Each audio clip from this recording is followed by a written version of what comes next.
اور ان کی جو بیویاں تھیں، جیسے کہ میں نے پہلے بتایا کہ ان لوگوں نے نا پسند کی شادی کی تھی، اور دونوں کی بیویاں یہ ہرگز نہیں چاہتی تھیں کہ وہ ساری زندگی جو ہے اسی طرح سے ایک جوائنٹ فیملی سسٹم میں اپنی ساس کے انڈر گزاریں۔ اب سسر کی تو وفات ہو چکی تھی، اس کے بعد ان لوگوں نے نا کر کرا کے کیا کیا کہ ان لوگوں نے یہاں پہ یو کے آنے کے ویزے اپلائی کر دیے۔ چونکہ پاکستان میں ان لوگوں کو کوئی روپے پیسے کی کمی نہیں تھی، تو انہوں نے اپنا وہی بزنس پاکستان میں سے اٹھا کے اس کو یہاں پہ یو کے لا کے اسٹیبلش کرنے کے بارے میں سوچا کہ بھی ہمارے پاس اتنا پیسہ ہے، ہم لوگ یہی سارا کچھ لے جا کے اگر ہم یو کے میں اپنا بزنس شروع کریں گے، اس میں فائدے کے بھی بہت زیادہ چانسز ہیں، اور دوسرا یہ ہے کہ بھی ہم لوگ وہاں پہ جا کے اپنے اپنے علیحدہ گھروں میں رہیں گے۔ کسی نے بھی یہ نہیں سوچا کہ ہماری ماں جو ہے اب زندگی کے آخری چند سال جو ہیں وہ گزار رہی ہے، ان کو بس یہ تھا کہ بھی ہمیں ہماری جائیداد میں سے حصہ مل گیا ہے، اور اب چونکہ ہماری بیویاں چاہتی ہیں کہ وہ علیحدہ ہو جائیں۔ پاکستان میں تو رہتے ہوئے یہ چیز اگر ہم لوگ کریں گے تو بڑی معیوب لگے گی، رشتہ دار جو ہیں وہ ہمیں باتیں کریں گے، اور اس کا بہترین حل یہی ہے کہ ہم کسی نہ کسی بیرون ملک چلے جائیں۔ اب یہ دونوں بیٹے جو تھے، انہوں نے اپنا سارا جتنا بھی روپیہ پیسہ تھا اسے یہاں پہ یو کے میں لا کے اپنا ایک کاروبار اسٹیبلش کر لیا، اور یہاں پہ اپنے گھر بھی لینے میں وہ علیحدہ علیحدہ کامیاب ہو گئے۔ گویا کہ یہ اتنا آسان کام نہیں تھا یہاں پہ آ کے نئے سرے سے ایک بزنس جمانا اور پھر اس کے بعد اپنے گھر بھی لینا، is not a very easy game. لیکن چونکہ اب وہ لوگ ڈٹرمنٹ تھے اور ان کو ایک فرار کا راستہ چاہیے تھا، وہ لوگ پاکستان میں رہنا نہیں چاہ رہے تھے، اور اپنے اس پیسے کو وہ اپنے طریقے سے استعمال کرنا چاہ رہے تھے، اور وہ یہ نہیں چاہتے تھے کہ ہم اپنی ماں کے ساتھ جو ہے وہ اپنی ساری زندگی وہیں پہ اپنی بیویوں کو جو ہے نا وہ گزارنے پہ مجبور کریں۔ تو اس لیے ان لوگوں نے یہی بہتر سوچا کہ ہمارا ایک بہتر مستقبل ہونا چاہیے، ہمارے بچوں کو آگے بڑھنے کی زیادہ اپرچونٹی ہونی چاہیے، اور ہم بزنس میں زیادہ پیسہ بھی کما سکتے ہیں، تو وہ لوگ یہاں پہ یو کے آ گئے۔ یہ سب کچھ اب راتوں رات نہیں ہوا، مطلب کہ وہ جو بیٹے تھے وہ پہلے آن اینڈ آف، پہلے ایک آتا تھا پھر دوسرا آتا تھا، آ کے یہاں پہ سارٹ آؤٹ کرتے تھے چیزیں، اور یہ سب کچھ کرنے میں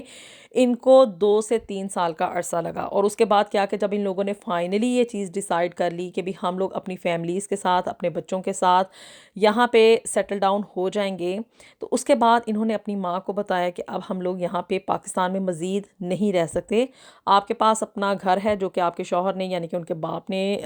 رقیہ بیگم کے نام لگا دیا تھا، آپ آرام سکون سے یہاں پہ رہیں، نوکر چاکر ہیں آپ کے پاس، آپ کو ہر مہینے ہم لوگ پیسے بھیجتے رہیں گے، اور آپ کی زندگی اسی طرح آسانی کے ساتھ گزرے گی جیسے کہ پہلے گزر رہی تھی۔ اب جی ماں یعنی کہ رقیہ بیگم بہت زیادہ تل ملائی، بڑا غصہ کیا، اور شروع میں یہ تھا کہ بھی غصے سے وہ ہر اپنی بات منوایا کرتی تھی، لیکن اب چونکہ بیٹے جو تھے وہ خود مختار ہو چکے تھے، ان کے ہاتھ میں پیسہ آ چکا تھا، اور وہ اپنی زندگی کے فیصلے کرنے میں بڑی ہی خود غرضی کا مظاہرہ کر رہے تھے، تو اس نے سوچا کہ بھی غصہ تو میں نے کر کے دیکھ لیا اور یہ لوگ ہٹ نہیں رہے ہیں، تو اس نے پیار سے یہ بات سمجھانے کی کوشش کی کہ میں بوڑھی ہو چکی ہوں اور میری زندگی تو اب تم لوگوں کے ساتھ ہی ہے، میری بیٹی تو اپنے گھر کی ہو گئی ہے، اور بیٹیاں جو ہیں وہ کبھی بھی مطلب ایسا نہیں ہوتا کہ وہ ماں کے پاس آ کے رہیں، تو اب تم لوگ ہی میرا آخری سہارا ہو، تو تم لوگ اس بڑھاپے میں مجھے یہاں پہ پاکستان میں اکیلے چھوڑ کے جا رہے ہو، میں کیا کروں گی یہاں پہ اس اکیلے گھر کے اندر، چاہے کہ نوکر چاکر ہیں، لیکن جو بات بیٹوں کی ہوتی ہے، جو بات اپنے گھر والوں کی ہوتی ہے، اور جو بات پوتے پوتیوں کے ساتھ رہنے کی ہوتی ہے، وہ اب نوکروں کے ساتھ تو رہنے سے نہیں ہوگی نا۔ ماں نے اب روکنے کا ہر ممکنہ حربہ استعمال کیا، اور اس میں لیکن وہ کامیاب نہیں ہو سکی۔ اب چونکہ بیٹے مکمل طور پہ اس چیز کا ڈیسیجن لے چکے تھے، تو انہوں نے اپنی ماں کی ایک نہیں سنی، اور اپنی بیوی اور بچوں کے سمیت وہ لوگ یو کے آ گئے۔ اب جب یہ لوگ آخری دن وہاں پاکستان سے یہاں پہ یو کے آنے کے لیے تیار تھے، تو اس دن وہ بہت زیادہ روئی، بچوں کے ساتھ لپٹ لپٹ کے روئی، ایک طرح سے ان کے پیروں میں ہی گر گئی، اور ان کو واسطے دیتی رہی کہ تم لوگ مجھے یہاں پہ اکیلے چھوڑ کے نہ جاؤ، میں یہاں پہ اپنی زندگی کس طرح سے گزاروں گی، تم لوگ میرے کون سے بیٹے ہو، اور کیا میں نے تم لوگوں کی یہی تربیت کی تھی کہ بھی اپنی بیویوں کی خاطر جو ہے وہ ماں کو ہمیشہ کے لیے چھوڑ کے چلے جاؤ۔ لیکن بیٹوں کا آگے سے یہ سٹانس تھا کہ ہم لوگ آتے رہیں گے، آپ کو پیسے بھیجتے رہیں گے، آپ سے ویڈیو کال پہ بات کرتے رہیں گے، اور چونکہ یہاں پہ آپ کے پاس ہر طرح کی سہولت ہے، رہنے کو ایک بڑا گھر ہے، کھانے پینے کے لیے کھلا ہے، اور آپ کی خدمت کے لیے نوکر چاکر بھی ہیں، تو اس لیے آپ کو کوئی تنگی نہیں ہوگی، آپ ہمیں ہماری زندگی میں آگے بڑھنے دیں۔ اور اس طرح سے رقیہ بیگم وہاں پہ پاکستان میں اپنے ایک عالی شان گھر میں نوکروں کے آسرے پر رہ گئی۔ بیٹے اور بہویں یہاں پہ یوکے میں آ گئے، ان کی اپنی ایک نئی زندگی شروع ہو گئی۔ اور آپ کو پتہ ہے کہ جب انسان کہیں پہ بھی مائگریشن کر کے جاتا ہے، ایک شہر سے دوسرے شہر جائے، تو وہاں پہ بھی اس کو سیٹلمنٹ ہونے کے لیے بڑا ٹائم لگتا ہے۔ تو یہ تو ایک نئے ملک کی بات تھی، وہ لوگ آ کے اپنی ایک نئی زندگی میں بزی ہو گئے۔ اور آپ کو پتہ ہے کہ جب انسان کے پاس پیسہ ہو اور وہ اس طرح کی لگژری لائف میں آ جائے تو وہ اپنے آپ میں نہیں رہتا ہے۔ اب یہی سب کچھ نا اس کی بہوؤں نے بھی کیا کہ وہ اپنے آپ میں یہاں پہ اتنی کو خوش تھیں کہ بھی ہم پتہ نہیں کون سی دنیا میں آ گئی ہیں۔ رہنے کو ایک اچھا گھر تھا اور نہ ہی ان کو یہاں پہ کوئی جاب وغیرہ کے ایشوز تھے، کیونکہ شوہروں نے پہلے ہی یہاں پہ اپنا بزنس جما لیا تھا۔ تو ان کا بس کام کھانا پینا، گھومنا پھرنا اور سیر و تفریح ہوا کرتا تھا۔ اور اس لائف میں وہ لوگ اتنے کہ بیزی ہو چکے تھے کہ ماں کو کبھی کبھی ہی فون کر کے پوچھا کرتے تھے کہ بھی اس کے اوپر کیا بیت رہی ہے۔ اور دوسری طرف رقیہ بیگم چونکہ پاکستان میں اکیلی نوکروں کے آسرے پہ رہ گئی تھی، اکیلا گھر اس کو کاٹ کھانے کو دوڑتا تھا۔ اور شوہر کی وفات کے بعد اب جب بیٹے بھی اس کو اس طرح سے دھوکہ دے کے چلے گئے تو یہ غم اس سے برداشت نہ ہو سکا۔ وہ اس دکھ میں رہتی تھی، ہر وقت رویا کرتی تھی، اپنے بچوں کو یاد کیا کرتی تھی۔ اور بیٹی تو ویسے ہی مطلب جب سسرال کی ہو جائے تو وہ کبھی کبھی پاسبل ہوتا ہے کہ وہ آ کے چکر لگائے۔ تو جی اب سارا سارا دن نا وہ اکیلی دیواروں کو دیکھا کرتی تھی، سوچا کرتی تھی کہ اب میں کیا کروں، کہاں جاؤں اور کس کے ساتھ جو ہے وہ اپنے دل کی بات کروں۔ انہی دکھوں میں، انہی غموں میں اور انہی سوچوں میں کیا تھا کہ بھی رقیہ بیگم بیمار ہو گئی، اور اتنی کہ زیادہ بیمار ہو گئی کہ وہ بستر کے ساتھ لگ گئی۔ اب صرف نوکر چاکر ہی اس کی خدمت کے لیے ہوا کرتے تھے، وہی اس کو کھانا وغیرہ کھلایا کرتے تھے، وہی اس کے کپڑے وغیرہ تبدیل کیا کرتے تھے۔ اور بیٹوں کے پاس تو اتنی فرصت ہوا ہی نہیں کرتی تھی کہ وہ اپنی ماں کو آ کے دیکھ جائیں یا فون کے اوپر ہی یہ چیز جو ہے اس کا کنسرن شو کریں کہ بھی ہماری ماں اتنی بیمار کیوں ہے۔ اور رقیہ بیگم بیچاری اس بیماری میں سارا سارا دن دیواروں کی طرف دیکھتی تھی اور سوچتی تھی کہ اس روپے پیسے کا مجھے کیا فائدہ ہوا۔ میرے پاس اتنا روپیہ ہے، اتنا پیسہ ہے، میرے پاس دنیا کی ہر نعمت موجود ہے، گھر کے باہر گاڑیاں کھڑی ہیں، لیکن کیا ہے کہ بھی میرے پاس اپنی اولاد ہی نہیں ہے۔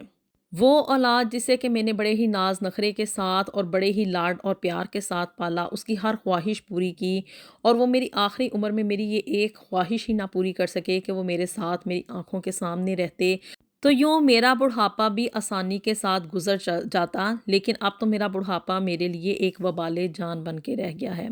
وہ اپنی موت کے لیے دعائیں مانگا کرتی تھی کہ اللہ اس کو اس عذاب سے جلد از جلد نجات دے دے۔ بیٹی کبھی کبھی آ جایا کرتی تھی ماں کا حال دریافت کرنے کے لیے، اور وہی اس کا وہاں پہ رہتے ہوئے علاج وغیرہ بھی کروا رہی تھی۔ لیکن کیا کہ بھی چونکہ اس کو ایک غم لاحق ہو چکا تھا رقیہ بیگم کو، اور وہ تھا بیٹوں کی بے وفائی کا،